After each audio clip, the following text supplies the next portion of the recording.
Hey team, it's day 66. I hope you're having a fabulous day. It's International Women's Day today, so I want to give a special shout out to all the women watching or happen to be watching this video today. Wanting to get into the goals and the daily goals we have, but I also want to talk about something that came to my mind the other day as I've kind of been seesawing a little bit back and forth with hitting my sleep goals and then not hitting them, then hitting them. And I really want to know, can a lack of sleep from time to time still have a negative effect on your body, such as we talked? Just want to put that to bed. And notice I wrote it in pink, International Women's Day, but I know all women don't like pink, so it's fine. So don't kill me, don't get mad at me for this, but we're gonna go through this real quick. So 215.8 pounds, continuing to creep, still behind, like I said, a couple pounds yet. 215.8, 2103 for calories, so I went a little higher yesterday, but still losing weight. 120 ounces of water, 7 hours of sleep, 60 minutes, and 255 grams of protein. So overall, it should have been a blue day, but because it's International Women's Day, I made it pink. So I know it's dorky, but anyway, you're gonna have to live with it. So let's answer the question.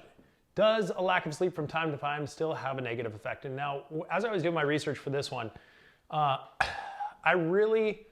this one's really deep to me because I think that's why a lot of times I stall or I've stalled on my weight at times, just because over the course of time, I've been, 4 and 5 hours of sleep, depending on how many hours I'm working. There's just, they say there's not enough hours a day. And I say, well, everybody has the same amount of hours. It just is what you do with those hours in a day, whether it's proper planning and things. That's why some people are more successful than others. They use their days more efficiently, plus a plethora of other things. But that is one of the things, is how do you use your hours? But when I take a look at how I sleep, there's a blue one. When you take a look at 7 hours, but 2 days ago it was like 5 hours, and it was 6.5, then maybe it's 8, then it goes down. So when I did my research, I really looked at what I like to refer to as sleep debt.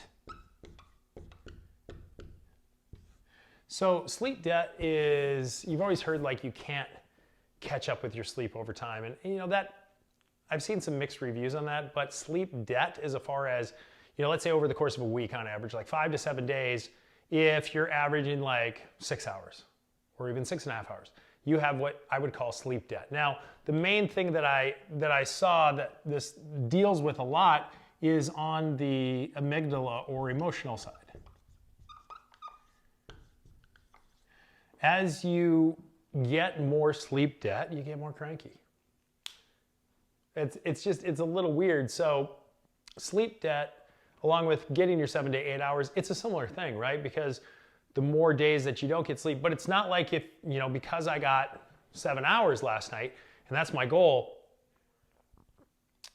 over time, you still get that sleep debt, even though over time, if you go back and forth with calories, and on like a week time, you average your maintenance calories, you're probably not gonna lose weight for that week. So it was really interesting to me to see that the study that was done, it was a crossover study, the one that I really dug into, but I saw a few more. There's actually a lot of literature about it, but a crossover study that looked at taking, one group that gets an 8 hours of sleep for the 5 to 7 days, and then crossover, and the other group, only got 5 hours on average per day, 4 to 5 hours of sleep per day. And when you crossed them over, what they found with that sleep debt is that regardless, over time, it impacts the amygdala, the left side amygdala, which if you've ever heard the term amygdala hijack, that's when you just snap easier. So when something really gets you or triggers you, you hear the word trigger a lot. So I'll use that because we should all know what it means to be triggered, or when somebody gets triggered.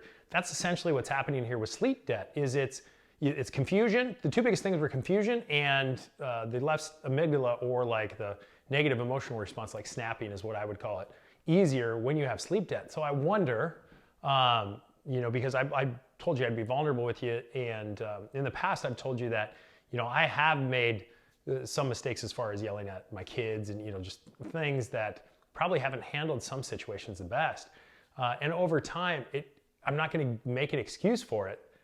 But if you would educate yourself about these things in the past, you might be able to watch out for those. Like right now, I can tell you that based on all the research I've done over the past couple of years, like I know, and we've talked about this in past videos, like I can actually feel my response to getting angry. I actually know how it feels, and I know how to stop it. Remember, you stop, then you talk to yourself, then you observe what's going on, and then you proceed with either, like I said, the one time I did that for a class is just walking out of the house or removing yourself from a situation. But I know how it is, and now when I think about sometimes in the past when I've been short-tempered,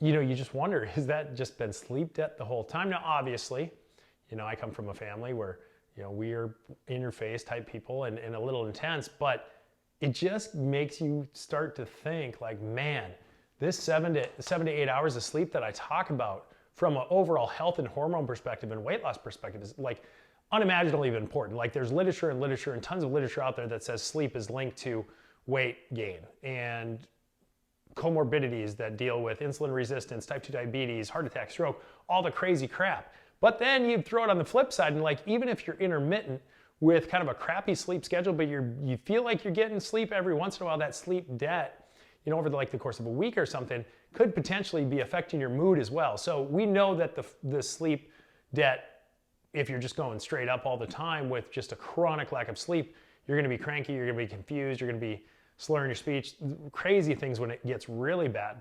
But it was just interesting to see that regardless, you have to be, just like with your calories, over time, staying at a certain range, you need to be consistent with your sleep over time. Not only does it help that weight loss, but it also helps your clarity of mood, attitude especially. So essentially the way you treat others. And like if stuff impacts you, and then the confusion, like being able to make decent amounts of decisions based on, the sleep debt.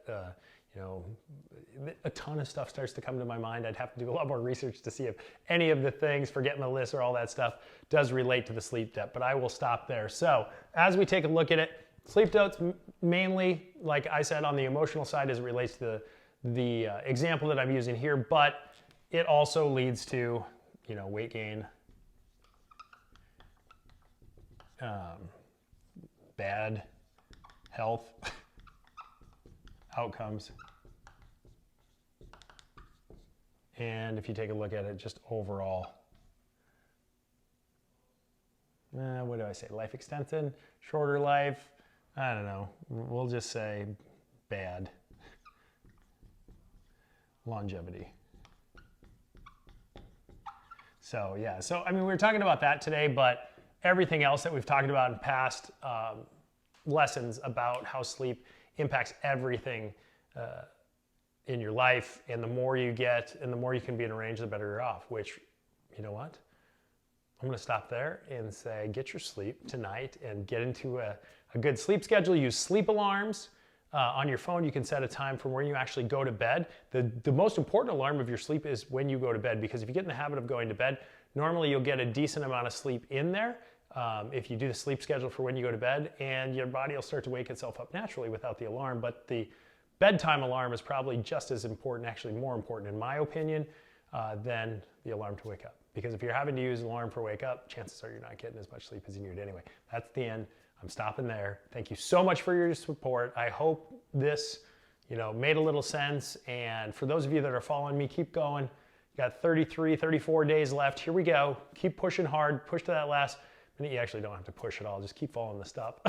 But I mean, just push. It's almost over. But then when it's over, you got to, keep eating like you are. So we're not going to continue to push for that weight loss, or you're going to continue to push past it. But hopefully by day 90, you will have formed some better habits that you can use for the rest of your life. Knowing that all of this stuff and eating wholer, healthier foods inside of a calorie range that your body uses is just going to lead to a longer life for you, so you can use the gifts you have to help others and create your legacy or whatever else you want to do with that. So again, thank you for your support. If you have any comments, let me know. Leave them below. Let me know if you want to see any new content in upcoming videos. But other than that, I appreciate you being here. And as always, I look forward to talking to you tomorrow. Thanks again.